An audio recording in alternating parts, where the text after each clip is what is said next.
અગર કોઈ જીવ શ્રી મહાપ્રભુજીના પુષ્ટિ માર્ગને જીવી રહ્યો છે તો તેના ચિંધેલા ભક્તિ માર્ગ ઉપર ચાલી રહ્યો છે અને તેના પ્રાકૃત ગુણોને લીધે થોડી ઘણી ઉણપ રહે તો ભગવદીઓએ તેને બેલેન્સ કેમ કરવું? બહુ સરસ વાત છે. પ્રાકૃત ગુણ કોઈના છૂટતા નથી, દરેકમાં એ તો રહેવાના જ છે. પ્રાકૃત ગુણને કારણે કોઈ એમાં દોષ હોય એ એવડો મોટો દોષ નથી. મોટો દોષ એ છે અન્યાશ્રય કરતા હોય, એની ભગવદી જીવનમાં કંઈક ઉણપ હોય, અન્યાશ્રય કરતા હોય કે મહાપ્રભુ સિદ્ધાંત વિરુદ્ધ આચરણ કરતા હોય. પ્રાકૃત દોષ તો એ રહે જ છે બધામાં. પ્રાકૃત દોષ એનામાં છે એ આપણને ગમતું નથી તો એ દોષ આપણામાં તો ન જ આવવો જોઈએ, એટલું ધ્યાન રાખવું. હું એનામાં છે તો શું થાય, તો ભગવાને આપ્યો છે ને, તો આપણામાં ન આવી જાય એ એક ધ્યાન રાખવું જોઈએ. બાકી જે ધ્યાન કરતા કરતા કીટ ભ્રમણ ન્યાય જોઈએ એ દોષ એમાં આપણામાં આવી જાય છે. સતત ચિંતન કરે કે આ ભાઈ આવો તો તમે તેમાં થઈ જાવ, ક્યારે ખબર ન પડે. તમને ખબર ન પડે, તમને એટલે મને આપણને તમને આપણને એમ ખબર નહીં પડે કે આપણે એવા થઈ ગયા. પણ કીટ ભ્રમણ ન્યાય છે. બહુ ચિંતન કરો કોઈ વસ્તુનું, સતત કોઈની ટીકા કરો ને તમે એવા થઈ જાઓ, આ સિદ્ધાંત છે. સતત કોઈની ટીકા કરો તો એ દુર્ગુણ આપણામાં આવી જાય. ટીકા થોડીક વાર કરે પછી ભૂલી જવાય, પછી એને મગજમાં રખાય નહીં તો એ દુર્ગુણ આપણી અંદર પ્રકટ થઈ જાય. જો ચિંતન કરે તો કહીને છૂટી જવાનું, વાત પૂરી થઈ. એના ઘરે જે કરવું એ કરે, એ જે કરવું એ કરે. આપણે વારમાં એનું ચિંતન કર્યા કરે, બાજુમાં ધ્યાન રાખ્યા કરે કે આ ભાઈ ક્યાં જાય છે ને ક્યાં નથી જતા, આ ભાઈ આવા છે તેવા છે, ક્યારે એ દોષ આપણામાં આવી જ જાવ. થોડા ટાઈમમાં આપણે એવા થઈ જશું. ક્યારે થઈ જાય આપણે ભાઈ ખબર ન પડે, આપણને લાગે આપણે ભગવતી જ છીએ, પછી ખબર પડી ક્યારે થઈ ગયા ભાઈ ખબર ન પડે. એટલે જોઈ લેવું એ દોષ આપણામાં ન આવે એ ધ્યાન રાખવું કે ભાઈ એનામાં છે તો ભગવાન આપ્યો છે, આપણામાં ન આવી જાય. આપણે તો સારા રહેવું છે. કોઈ ક્રોધ કરે એની સામે આપણે ક્રોધ કરીએ તો આપણા એમ ફેરશું? જે કામ એ કરે એ આપણે કરીએ. એને ક્રોધ કર્યો, તમે સામે ક્રોધ કર્યો, તમે એને સહન કરી શકતા હો તો તમે ઉત્તમ છો, બાકી તમે સરખા જ છો. એટલે પ્રાકૃત દોષ તો રહેવાના છે કોઈમાં, પણ મૂળ દોષ તો એ છે અન્યાશ્રય, સિદ્ધાંત વિરુદ્ધ આચરણ, પાખંડ, દંભ, છેતરપિંડી એવું ન હોય. બાકી પ્રાકૃત કોઈનો સ્વભાવ, કોઈને ગરમ ભગવાન આવ્યો છે ગરમ રહેવાનું છે, કોઈની બોલી ખરાબ તો બોલી ખરાબ રહેવાની છે.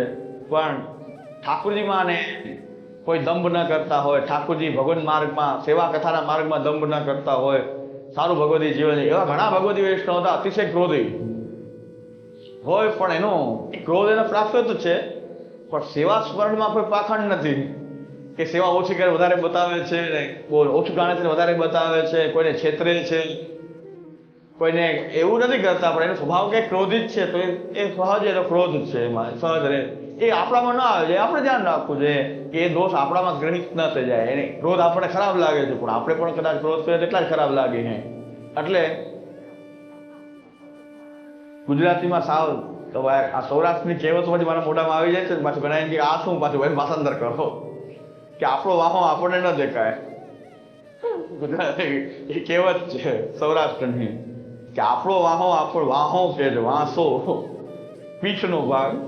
પીઠ આપણને આપણી દેખાતી નથી, બીજાને જ ખબર પડે કેવા પીઠ કેવી છે એ બીજાને ખબર પડે, આપણે એ જોઈ શકતા નથી. એટલે આપણા દુર્ગુણ આપણને ન દેખાય, બીજાને તો ખબર હોય ને. અને જે દુર્ગુણો બતાવે તો હું એને બહુ ઉપકાર માનું કે આ તો મને દેખાતા નથી, તમે મને જોઈને આપ્યું. એટલે ગુજરાતીમાં સૌરાષ્ટ્રમાં એ કહેવત છે કે આપણો વાહો આપણને દેખાતો નથી, પણ આપણો હોય એટલા જ ગુણ દુર્ગુણ આપણામાં એના કરતાં ડબલ હોય, એવું નથી, ડબલ હોય એના કરતાં. આપણને થોડા ખબર પડે, પાછલા જોતા હોય એને ખબર પડે. જોઈ જોઈને આપણને કહેતા હોય એનો ઉપકાર છે, એનો ઉપકાર માનવો જોઈએ. અમારા કિશનગઢમાં એક માજી રોજ કુવામાં સ્નાન કરી અપરસ કરીને ઘરે આવી અપરસ પાડતા. કુવામાં સ્નાન કરે, વચ્ચે કોઈ અડી જાય, એક શબ્દ ન બોલે, પાછા ને 10 વાર નાય, એક શબ્દ ન બોલે. એ એરિયામાં રહેતા ત્યાં ગુજર લોકોની વસ્તી, તો ગમે તે અડી જાય, કોઈ ઉપર ચીવાનું નહીં, ખીજાવવાનું નહીં, પાછા કુવામાં જાય, પાછા સ્નાન કરે. રાજસ્થાનની કેવી ઠંડી, 4 વાગ્યામાં એ ઠંડી કુવામાં અપરસ કરવા જાય, એમાં કોઈ અડી જાય તો વસ્તુ છાંટો ઉડી જાય, પાછા નાય, પાછી ડોલચી ભરે, ગાગર ભરે, ગાગર ઘરે લાવે, એમાં સેવા કરે. અપરસ પાડવી કે ખરાબ વાત નથી, પાડતા. પણ સાથે સાથે વિવેક દરિયાશ્રય એવો હતો કે 10 વાર છોય, 10 વાર નાય નહીં, પણ એક વાર ગરમ થઈને બોલે નહીં. એના કારણે બીજા લોકો પણ એનું ધ્યાન રાખવા માંડ્યા કે ભાઈ આ ભક્ત છે, અને કષ્ટ ન પડે, આપણે એને છોડાવાય નહીં. બીજા લોકો એક શબ્દ ઉપદેશ નથી કર્યો કે તમે કેમ અડી ગયા, મને કેમ છોડાવી દો છો, એ બધા દૂર જાઓ. નાઈ લેતા, જેટલી છોવાય તેવા નાઈ, જ્યાં સુધી એને સંશય થાય તો નાઈ લે. એક શબ્દ કહેવાનો નહીં કોઈને કે તમે બધા કેમ મને છોડાવી દો છો, નામ કરો છો. મેં તો એમની વાત સાંભળી, જોયા નથી. એ હોવું જ અપરસ પાળવામાં, દુર્વાસાના અવતાર થઈને અપરસ પાળો તો એનાથી તો બીજા ઉપર ભાવ હોય તૂટી જાય. અપરસ રાખતા હતા તો પોતે એવું વિવેક દરિયાશ્રયનું પણ પાલન કરતા હતા કે ભાઈ મને એવું લાગે છે કે છોવાય જાય, બીજાને તો ખબર નથી શું છોવાય, પાછા નાઈ લેતા. હા, એ તપ છે, એ જ તો તપ છે. એ આપણું તપ છે. તપની ભાવના છોડી તો પછી આ અપરસ રાખવી પણ પછી ક્લેશ જ વધારે, અપરસ પણ ક્લેશ જ વધારે છે. ભૂલ બીજાની શું થાય, આપણે અપરસ રાખવી છે, બીજાની શું ભૂલ કાઢવી, આપણને યોગ્ય નથી લાગતું તો આપણે ફરીથી તાણ કરે તપમાં ન હો કે આપણે વ્યવહાર ના આવવું પડે તો તપ છે. એટલે ઠાકોરજીને સકડી ભોગ વગેરે ન ધરી શકવાને કારણે ઘણાઈને એમ થતું હોય કંઈ વાંધો નહીં, સકડી ભોગ કોઈ પરિસ્થિતિમાં નથી ધરી શકતા, સમર્પિત જીવન નિર્વાહ નથી થઈ શકતો, દ્રઢ આશ્રય, કથા, ભક્તિ અને જે ઠાકોરજી આપણે બિરાજે છે એને પ્રાણથી પ્રિય તો માની શકીએ કે આ મારું સર્વસ્વ છે. ભોગ ન ધરો તો કાંઈ નહીં, પણ આ ઠાકોરજી અમારા સર્વસ્વ, પ્રાણથી પ્રિય પ્રભુ અમારા આ જ છે. 10 જન્મે પણ અમે સમર્પિત થઈએ તો આને જ સમર્પિત થશું. અત્યારે ન થઈ શકીએ તો પ્રભુને 10 જન્મે પણ અમને એની સેવા મળે છે. આ જન્મને 10 જન્મ પછી મળે, પણ ઠાકોરજી અમારા આ છે. આ નંદનંદન છે સાક્ષાત. એ પ્રકારના ભાવપૂર્વક એને પોતાના સર્વસ્વ માનવા એટલું તો કરી શકાય ને, ભોગ ન ધરી શકાય તો કાંઈ સર્વસ્વ માની શકાય. એ પ્રભુને આપણે સર્વસ્વ માનીએ અને એ મારા સર્વસ્વ છે, મારા પ્રભુ છે, એના દર્શન, એના માટે જ મારું જીવન છે, એવો મનમાં જે ભાવ, આત્મસમર્પણનો ભાવ કે અમારું જીવન એના માટે જ છે, એને અમે સમર્પિત જ છીએ. અને એમનો જે પ્રસાદ જે છે, મિશ્રી દુર્ગર અંશકરીનો જે પ્રસાદ છે, પૂજનમાં ભોગ ધરીએ છીએ, એ પ્રસાદ આપણી વસ્તુ મિલાવીને એ ભગવત પ્રસાદ હોવાથી દાસત્વ પ્રાપ્ત થાય છે. હું એ પ્રભુનો દાસ છું. એ પ્રસાદ મિલાવીને લેવું એ પણ દાસત્વનું પ્રતીક છે. ભગવત પ્રસાદ મેળવવો એ ઓછી વાત તો નથી. સાવ એમને બધા લઈ રહ્યા છે કે ભગવત પ્રસાદ લઈ રહ્યા છે કે ઠાકોરજીનો પ્રસાદ છે એવી ભાવના થઈ રહી છે, એમાં પ્રસાદની કણિકા મિલાવી રહ્યા છીએ, અન્નદોષ આદિ નિવૃત્ત થઈ રહ્યા છે. તો તાપ રાખવો ઉત્તમ વસ્તુ છે, પણ ચિંતા થવી ન જોઈએ, ચિંતા ન કરવી જોઈએ, કારણ કે પ્રભુ સર્વસમર્થ છે. એ આપણા ઠાકોરજી બિરાજે છે, આપણું સર્વસ્વ છે ને એ સર્વસમર્થ છે. કઈ સકડી ભોગ ન ધરો તો કે ઠાકોરજીમાં તાકાત ઓછી નથી થઈ જતી. સકડી નહીં ધરાય તો તાકાત ઓછી નહીં થઈ જાય, નહીં તો સર્વસમર્થ જ રહેવાના છે. કરતું અકર્તું અન્યથા કરતું સર્વસમર્થ છે પ્રભુ. તો પ્રભુ સર્વસમર્થો હિ તતો નિશ્ચિંતામ વ્રજે. નિશ્ચિંતા રાખવી જોઈએ, ચિંતા ઉદ્વેગ ન કરવો જોઈએ. તાપ ભાવ રાખવો સારી વસ્તુ છે. તાપમાં તો ભગવાનને બધું યાદ આવે, ચિંતામાં પ્રભુ ભૂલાઈ જાય છે. ચિંતા અને તાપનો મેં ભેદ એટલો જ બતાવ્યો છે. મને એવું લાગે છે કે ચિંતા અને તાપ, ચિંતામાં ભગવાન ભૂલાઈ જાય છે, તાપમાં પ્રભુ વધુ યાદ આવે.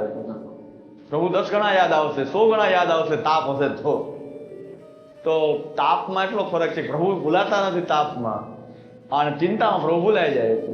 ઠાકોરજી વિસ્મૃત થઈ જાય છે, એટલે આસુર થાય છે, આસુર પ્રવેશ થઈ જાય ચિંતાને. બીજો પાછો મોબાઈલમાં પ્રશ્ન આવ્યો છે કે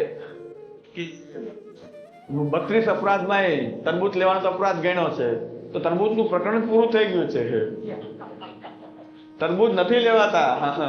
અલી તરબૂચનું પ્રકરણ આપણે પૂરું થઈ ગયું. નવું વર્ઝનમાં, જૂના વર્ઝનમાં હું બોલી ગયો હોઈશ કદાચ, પણ નવા વર્ઝનમાં તરબૂચ લેવાતા નથી. અરે તરબૂચમાં મને મોકલું, મોટો બધો લખીને મોકલ્યું. 32 અપરાધમાં પણ લખ્યું છે કલિંગ ભક્ષણ જે છે એ દોષ રૂપ માનવામાં આવ્યું છે. કલિંગ મૂલકમ તે મેં કહી દીધું છે. અને હું વિદ્વાન નથી, શાસ્ત્રજ્ઞ અને ધર્મશાસ્ત્રનો પારંગત કોઈ વિદ્વાન નથી, એટલે મારી ભૂલ ક્ષમ્ય છે. બધાએ મને કહી દીધું છે, પુષ્ટિ સિદ્ધાંત શિરોમણી કહી દીધું કે આ માં મૂર્ખ છે. માં મૂર્ખ છે, તેને કઈ એને તો છૂટ હોય ને, વિદ્વાન ભૂલ ન કરી શકે છે, અમે તો કરી શકીએ. તો મારી ભૂલ થઈ ગઈ હશે કે તરબૂચનું બોલાય ગયું. તો પાછી તરબૂચનો પ્રશ્ન આવ્યો એટલે મેં તરબૂચનું પ્રકરણ તો પૂરું થઈ ગયું. એ તો મેં એ જાહેરાત કરી કે તરબૂચ લેવાતા નથી, ન લેવા જોઈએ. 32 અપરાધમાં લખ્યું છે ને તો બસ અપરાધ થાય, ન લેવું. 32 અપરાધમાં લખ્યું છે તો ન લેવું. સાચી વાત. અને કે આ ખબર નહીં હોય એમણે વસ્તી અપરાધનું આખું લખીને મને મોકલ્યું છે. તો બહુ ધન્યવાદ કે મૂળ વચનો મોકલ્યા છે, પણ એ તો મેં સ્વીકારી લીધું પહેલા જ. મેં પહેલા જ સ્વીકારી લીધું છે કે ભાઈ તરબૂચ છે એ લેવા નહીં, તરબૂચ લેવાય નહીં, વસ્તી અપરાધમાં દોષમાં એનો.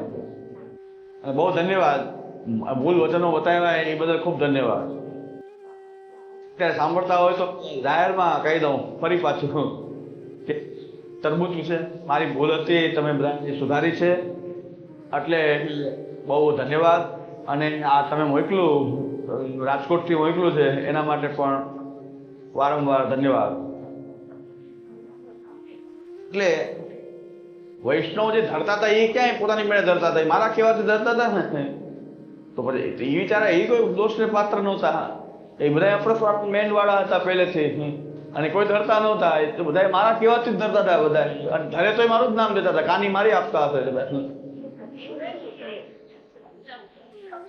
બધા એમ જ કહેતા કે પુરુષોત્તમ બાબા કીધું ધરો, અમે તો ન ધરીએ, અમે પહેલેથી અમે ચલાવીએ નહીં જરા. તો બધા મારી કાની ધરતા હતા, તમે બધા ના પડે કે બંધ કરો, તો વાત પૂરી થઈ ગઈ. સિદ્ધાંતમાં રહીને બેઠા એના ઉપદ્રવ ઓછા નથી, કે ઓછા ઉપદ્રવી આપણે બધા નથી. મેં પેલા આમાં ઠાકોરજીને અતિ તીખું ન ધરવું જોઈએ એટલે મરચાનો વિરોધી છું, હજી પણ છું. મરચુંવાદી બહુ મને પસંદ નથી, અને ઠાકોરજીને પણ અતિ તીખું ધરવાથી થોડો પરિશ્રમ થાય છે એવું મને લાગશે. મરચાની મેં ના પાડે તો ઘણા એમ બંધ કરી દે, હું કહું એમ બધા કરે, તરબૂચ કે તરબૂચ ધરે, મરચા ના પડે તો મરચા બંધ કરી દે, બધા મરચા બંધ કરી દે. પછી મને એમ થયું કે ઘણા એમ કે છે કે હવે ગમતું નથી, ભાવતું નથી, બીજા લોકોને આ પ્રસાદ અનુકૂળ નથી આવતો, અને બધા ત્યાં ઓલું ભારરૂપ થાય છે મરચા વગરનું. થોડું ધરવું, થોડું તીખું ધરવું, થોડું તીખું ધરવાનું થયું કે ને બધા એવું તમતમાટી ભરો બધા રોગાવે છે. ત્યારે વાટ જોતા હોય ને, વાટ જોતા હોય કે છૂટ મળે એવું લવિંગિયા તળી તળીને ધરવા મળે. અમારે અહીંયા કાયમી જ્યાં હું જાઉં છું ને, કાયમી મહિનામાં જાઉં છું ને, ત્યાં લવિંગિયા તળી તળીને એકદમ તીખામાં તીખું મરચું કરે એ જ તળીને ભોગ કરે. આટલું બધું તો મેં તો એમ કીધું થોડું ઘણું ધરો, બધા અનુકૂળ ન આવે, બધાને પ્રસાદ ભારરૂપ થાય, દેવો ન ગમે, ભાવે નહીં, તો થોડું ધરવું. ઠાકોરજીએ સુખનો વિચાર કરવો, અને અતિ તીખું લેવું પાછું રાજસ ભોજન છે. અતિ તીખું, અતિ ખાટું બધું રાજસ છે, એનાથી કામ ક્રોધાદી વૃદ્ધિ થાય છે. તો એવું તામસ ભોજન ન કરતું, એવું તીખું થોડું કર્યું બધાએ કે આમ લઈ ન શકાય. પછી હું ત્યાં જઈને કાંઈ લઉં તો મારાથી લેવાય. પછી હું બોલતો નથી તીખું ન ધરો કે ધરો, કાંઈ ધરવા લેવાનું કાંઈ કહેવાનું જ નહીં, એ વાત જ નહીં કરવા. જે ધરવું એ ધરો, એના ઠાકોર જાણે, એ જાણે ને રામ જાણે, આપણે શું. પણ તીખા મેં પેલા નાગે ખાવ બંધ કર્યું બધાએ. થોડીક છૂટ આવી હતી એટલી છૂટ લઈ લીધી કે એની કોઈ સીમા નહીં. પછી આપણે પૂછીએ કે આટલું તીખું કેમ ધરો? આ તો ઓછું જ કરીએ, હજી તો ઓછું, મેં ઓછું છે આ, એના પ્રમાણમાં ઓછું કરે છે એમ. તો હવે એનું પ્રમાણ તો દરેક પોતે જાણતા હોય કેમ ને શું ધરવું શું ન લેવું એ આપણે કેવું જ નહીં કઈ. તો અતિ તીખું ન ધરવું જોઈએ એવું હતું મને. તો મેં મરચું તો બિલકુલ હું અરોગાવતો નહીં, બિલકુલ મરચું હજી બહુ સૂક્ષ્મ પ્રકારથી મરચાનો બહુ પ્રયોગ કરતા નથી. થોડી થોડી છૂટ આપી તો બધા એટલી છૂટ લીધી કે એની કોઈ સીમા નહીં, લઈ જ ન શકું હું, તો આમાં લઈ ન શકું. ઠાકોરજી તો બધું સ્વીકારી લે છે, પ્રભુ તો બધાના ઘરમાં બિરાજતા હશે એ વિશે અંગીકાર કરતા હશે. પ્રભુ સર્વસમર્થ તો નિશ્ચિંતામ ભજે. એટલે શું લોકો શું કરે ઉત્પાદ કે ખબર ના પડે. માણસ મધ્યમ માર્ગે કોઈ ચાલે જ નહીં, મધ્યમ માર્ગે ન ચાલી શકે. આપણી વીકનેસ છે બધાની, કા આ પાર કા આ પાર. વતલો માર્ગ અપનાવે તો કલ્યાણ થઈ જાય. કા ભાઈ હાવ બંધ કર્યું ત્યારે બધાએ પાલન કર્યું, કેટલા વર્ષો સુધી, 2-5 વર્ષ સુધી કોઈ નહીં ધર્યું હોય કદાચ, કે આપણે ના પાડેલું બિલકુલ મરચાનો પ્રવેશ જ નથી, એટલા અજ્ઞાન છે. થોડીક છૂટ આપી તો પછી ઓલા સ્ટેપ પર પહોંચી ગયા એકદમ. વતલો માર્ગ નહીં. હવે વૈષ્ણવ અને ભગવદીયમાં શું અંતર છે? વૈષ્ણવ જે છે એ દીક્ષા માત્ર લેવાથી પણ વૈષ્ણવતા તો હોય છે. ભગવદીયતા તો અનુસંધાન જેને છે કે હું ભગવાનનો છું, આત્મસમર્પણ કરીને હું પ્રભુનો જ છું એવું જેને અનુસંધાન રહે એ ભગવદીય છે. વૈષ્ણવ દીક્ષા માત્રથી સંપ્રદાયમાં આવે તો આપણે વૈષ્ણવ કહીએ, પણ ભગવદીયતા છે એ છે કે હું પ્રભુનો છું. અમે રાજના ખાસા ખવાસ રહે એવો જેને ભગવદીયતાનું અનુસંધાન છે, જીવન સમર્પિત છે, ભગવત સેવા એનો જીવનનું મુખ્ય ધ્યેય, મુખ્ય કર્તવ્ય ભગવત સેવા છે, એ પ્રકારે જે જીવન જીવતો હોય એ ભગવદીય છે. ઘણા એવા વૈષ્ણવ, ભગવદીઓની કમી થોડી છે, સમર્પિત જીવન જીવનારા કેટલા વૈષ્ણવો છે. એકદમ સરળ વૈષ્ણવ પણ છે જેને બીજી કાંઈ ખબર નથી, પણ મહાપ્રભુના સિદ્ધાંત પ્રમાણે ભગવત સેવા કરવી અને બને એટલું ભગવત નામ કથા, પોતાને બને એટલું ભગવત નામ લેવું, આવું સરળ જીવન યાપન કરનારા પણ ભગવતી મહાન, હું તેને મહાન માનું છું. જરાય અહંકાર નહીં, કેવલ કર્તવ્ય પરાયણ, અહંકાર નહીં, સત્સંગ કરાવવા જાઓ ને હું જ્ઞાની છું બતાવવું નહીં, અને પોતાના ઠાકોરજીની સેવા યથાશક્તિ ભગવાન નામ લેવું, એવું સરળ જીવન યાપન કરનારા ઘણા ભગવતી વૈષ્ણવના દર્શન થાય છે. તો મને તો બહુ ભગવતીનો સંગ છે. હું તો ભગવતીઓ તો પ્રભુ મહાપ્રભુની કૃપાથી ખૂબ ભગવતીઓનું દર્શન થાય છે. એટલે ભગવતીઓને તો દર્શન આવો દ્રષ્ટિ હોવી જોઈએ. પેલા મને બે ચાર જ દેખાતા હતા ભગવતી જેને હું માનતો હતો, પછી મને તો એ ભગવતીઓની કૃપા એવી થઈ કે એ બધા ઉત્તર ઉપર પધારી ગયા. પછી એમ શૂન્યાવકાશ થઈ ગયો. મને એમ લાગે શૂન્યાવકાશ આ બધા પધારી ગયા. ગજ કે ખૂટે ખર બંધે દેખી સંત ગયે નિજ ધામ. આ સમય એવો આવી ગયો કે જ્યાં હાથી બંધાતો ત્યાં ગધેડા બંધાવવા માંડ્યા. હવે સંત ક્યાંય રહેવાય નહીં. ગજ કે ખૂટે ખર બંધે દેખી સંત ગયે નિજ ધામ. હવે ક્યાંય રહેવા જેવું રહ્યું ને, એટલે સંત બધા પધારી ગયા. એટલે ભગવતી જેને હું માનતો હતો, જેનામાંથી પ્રેરણા મેળવતો હતો, બધા પધારી ગયા. પછી મને એમ થયું કે હવે તો કોણ રહ્યું સંગ કરવા જેવું? પણ એમના જીવનનું, એમની કૃપા કે એમનો સંગ એવો કે પછી મને એવી દૃષ્ટિ થઈ ગઈ કે એ વધાર્યા પછી મને ખૂબ દેખાવા માંડ્યા ભગવતીઓ. હવે એટલે ભગવતીને આપણે ક્યાં કહીએ છીએ? કેટલા સુંદર વૈષ્ણવ ઠાકોરજીને સમર્પિત જીવન જીવી મહાપ્રભુના સિદ્ધાંતનું પાલન કરે, આ ભગવતીઓ જ છે. તો બધામાં મને એવું દર્શન થાય. હવે એની કૃપા, પેલા 3 જ દેખાતા, 2-3 દેખાતા હતા, એ બધાની કૃપાથી મેં કે આ બધા પધારી ગયા, રહ્યું શું? વારંવાર જ્યાંથી માર્ગદર્શન મેળવતા, એમની પાસે જતા, ખાલી પાસે બેસતા તો આપણા બધા પ્રશ્ન હલ થઈ જતા. હા, જ્યારે મન ઉદ્વેગ થતું તો આ ભગવતીઓ એવા હતા 2-3, એમની પાસે ખાલી બેસી જતા તો એ બધા પ્રશ્ન, બોલવું ચાલુ કાંઈ ના પહોંચે. ત્યાં બેસીએ એની પાસે ત્યાં જ બધું પ્રશ્ન હલ થઈ જાય. કારણ એ પણ કંઈ બોલતા નહીં, કંઈ બોલતા નહીં. તો ભગવાન નામ લેતા, તો આપણને બધા કરવાનું આ જ છે, ભગવાન નામ લેતા રહેવાનું છે. તો એની પાસે બેસવાથી જ બધું થઈ જતું હતું કાર્ય. એ વધારી ગયા ભૂતલ ઉપરથી. દેખીશ આ ભાઈ આ સમય જેવો આવી ગયો હવે કે ગજ કે ખૂટે ખર બંધે. જ્યાં હાથી બંધાતા હતા ત્યાં આ ગધેડા જેવા બંધાવા માંડ્યા. એની પૂજા થવા માંડી, એને ભગવાન પુરુષોત્તમ કહેવા માંડ્યા. જ્યાંથી મહાપ્રભુજી બિરાજતા, જ્યાં મહાન બાળકો બિરાજતા, ભગવત સેવા પરાયણ, કથા પરાયણ, એની બદલે આજે પુરુષોત્તમ કહેનારા કેટલાય વધી ગયા. સંત તો આ બધું જોઈને પધારી જ જાય ને, સંત કઈ જતા. હવે આપણું આમાં શું કામ? આ પુષ્ટિ માર્ગમાં હવે આપણે દૂર રહ્યો. આ પુષ્ટિ માર્ગમાં રહેવા જેવું નથી કે જ્યાં આવા મહાનુભાવી વિરાજતા હતા, એની જતા આજે આવા ગજ કે ખૂટે ખર બંધે છે. ક્યાં પાછા આવા બધાવા માંડ્યા.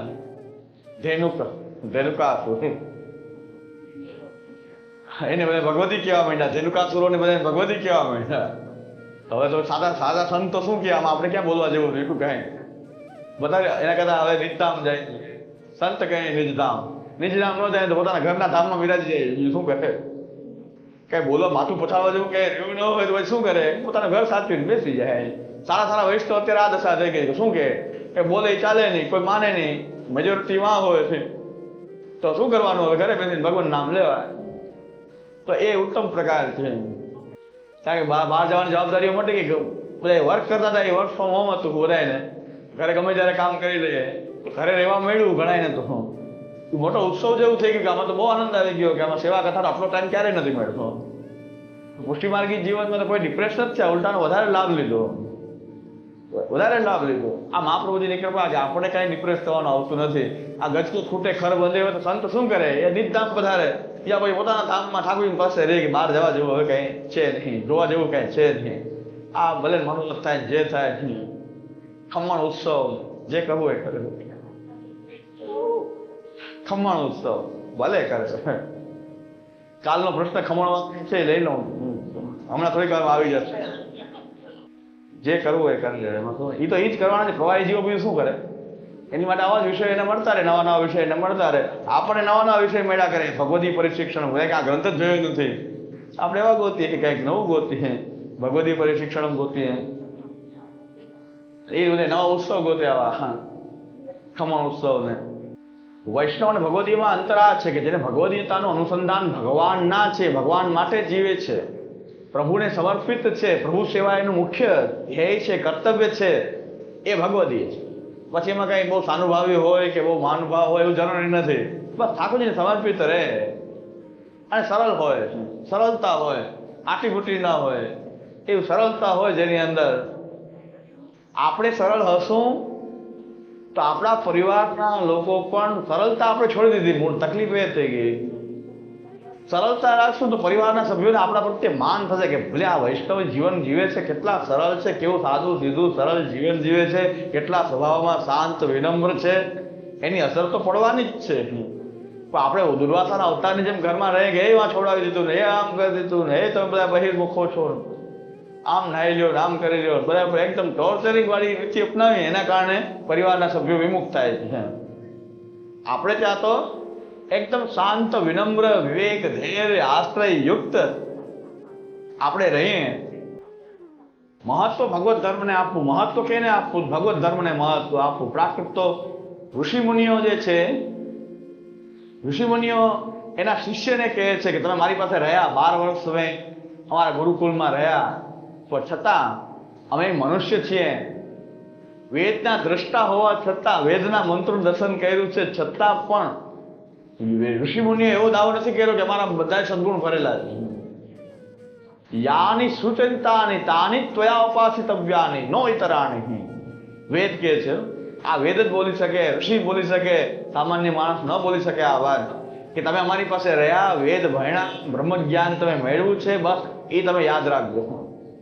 અમારામાં દુર્ગુણ હતા એ તમે જોયા હશે 12 વર્ષમાં. ક્રોધી છીએ કે કામી છીએ, ક્રોધિત છીએ કે કોઈ દુર્ગુણો અમારી અંદર પણ તમે જોયા જ હોય 12 વર્ષમાં, એને તમે આચરણ ન કરતા. અમારું જે સુચરિત હોય, અમારું સારું ચરિત્ર હોય એનું તમે આચરણ કરજો. અમારા દુષ્ચરિત્રને તમે ધ્યાનમાં લઈને એનું આચરણ ન કરતા, એ અમારા દોષ છે. આ ઋષિ સ્વીકાર કરે છે કે અમારામાં દોષ છે, એ અમારો દોષ છે, એને તમે ગ્રહણ નહીં કરતા. આ બ્રહ્મ જ્ઞાન લઈને જાઓ છો ને, બસ એ તમે ગ્રહણ કરજો. અમારું ઉત્તમ આચરણ તો જોયું હશે તમે, કાંઈ ગુરુ માયના છે તો એ ઉત્તમ આચરણ લઈને જાજો. અને જે મર્યાદાઓ છે એ તમારે લઈ જવાની નથી, મર્યાદા તમારે રાખવાની, એ અમારી મર્યાદા છે, એ તમારે એમાં ધ્યાન આપવાનું નથી. કારણ કે તમારે એવું નથી બનવાનું, સારા વસ્તુ એક બનવાનું છે. તમે એના કરતા મારા કરતાં સારા બનો. ઋષિઓ એમ કહેવા માંગે છે એ મર્યાદાઓ તમારામાં ન આવે તો તમે અમારા કરતાં આગળ વધો. આ શિષ્ય જ્યારે ભણીને જાય છે ત્યારના મંત્રો છે, યાની સુચરિતાની તાની ત્વયા ઉપાસિતવ્યાની નો ઇતરાણી. બસ તમે તો આ જે વિદ્યા ભણીને ગયા છો બસ એનો સ્વાધ્યાય કરો. સ્વાધ્યાય પ્રવચન અભ્યાન પ્રમદિતવ્યમ. તમે સ્વાધ્યાય ને પ્રવચનમાં આળસ ન કરતા. સ્વાધ્યાય કરવામાં ભણ્યા છો ને એ ભૂલતા નહીં, એમાં આળસ ન કરતા. સ્વાધ્યાય પ્રવચનાભ્યાન પ્રમદિતવ્યમ. સ્વાધ્યાય પ્રવચનને તમે છોડતા નહીં. પ્રવચન અને સ્વાધ્યાય છોડવું નહીં. પ્રવચન એટલે કીર્તન, જે તમે ભણ્યા છો એને તમે બીજાને ભણાવો, ભણીને ભણાવો. કોઈ ગ્રંથને ખૂબ વાંચીને પછી ગ્રંથ ઉપર પ્રવચન કરો, ડાયરેક્ટ નહીં. ધર્મની ખબર નથી, ધર્મીની ખબર નથી, ધર્મી ઉભયાત્મક ને કંઈક બંધ કરો. વાંચો તો ખરા પેલા શું છે ધર્મી, એ વાંચ્યા બધા જીકાજીક પ્રવચન. એટલે એ સ્વાધ્યાય પ્રવચનાભ્યામ ન પ્રમદિતવ્યમ. ક્યારે આળસ ન કરતા, સ્વાધ્યાય કરવામાં ક્યારે આળસ ન કરતા, ગ્રંથ ભણવામાં આળસ ન કરતા, ભણાવવામાં આળસ ન કરતા. એમ ઋષિ ભણાવવા કે મારા દોષને લઈને નહીં જતા, અમારામાં છે એટલું. એનો મતલબ કે ઋષિઓ કહે છે કે અમારામાં ખામીઓ છે, પણ તમે 12 વર્ષમાં તમને ભણાવ્યું છે એ તમારે યાદ રાખવાનું છે. આ ખામીઓને યાદ રાખવાની નથી, ભૂલી જવાની છે તમારે. એ અમારા દોષ છે, અમારી પાસે ભલે રહે. એમ કોઈ ભગવદીય છે તો મહાપ્રભુજી પણ કહે છે અદુરે વિપ્રકર સેવા યથા ચિત્તમ ન દુષ્યતી. પણ દોષ એવા ન હોવા જોઈએ કે જે બીજાને છેતરપિંડી કરતા હોય કે કોઈ વંચકપણું હોય, એવું ન હોય. સેવા સ્મરણમાં એકદમ સેવા સ્મરણની અંદર એકદમ નિષ્ઠ હોય, પાખંડ ન કરતા હોય, સહજ હોય, સરળ હોય, વિનમ્ર હોય, પણ ક્રોધ વગેરેનામાં હોય. અમારા ત્યાં પણ એવા ભગવદી વૈષ્ણવ હતા, બહુ નિષ્ઠાવાળા વૈષ્ણવ હતા. નિષ્ઠા અને આશ્રયની પરાકાષ્ઠા કહી શકાય એવો આશ્રય. કોઈ બોલાવે તો એ ખરાબ વચન જ બોલે. એકલા બેટા ભગવાન નામ લેતા કોઈ કે બાપા જય શ્રી કૃષ્ણ. મેં તને ક્યાં જય શ્રી કૃષ્ણ કહ્યા? આપણો વ્યવહાર છે આમ જ સીધું. શું કોઈ કે કેમ છો, દેખાતો નથી, અમને શું વાંધો હોય? તબિયત સારી છે એવું ન પૂછાય. તબિયત અમને ક્યાં વાંધો, અમે ક્યાં બીમાર પડ્યા તો પૂછ્યું કે તબિયત સારી છે, એમ કેમ પૂછ્યું? કોઈ બોલાવે જ નહીં એવા. અને એના ગુરુદેવે એમ કીધું કે બધું ભેટ કરી દે.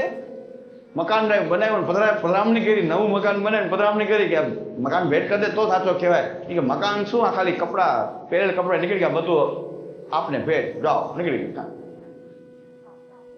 તો ગુરુદેવને ખાલી મજાકમાં કીધું તો તરત જ અમલ. આહા. પછી પાછું બધું ઊભું કરી લીધું. પાછું બધું ઊભું થઈ ગયું. થોડો ટાઈમ પાછા ગુરુદેવની પધરામણી કરી.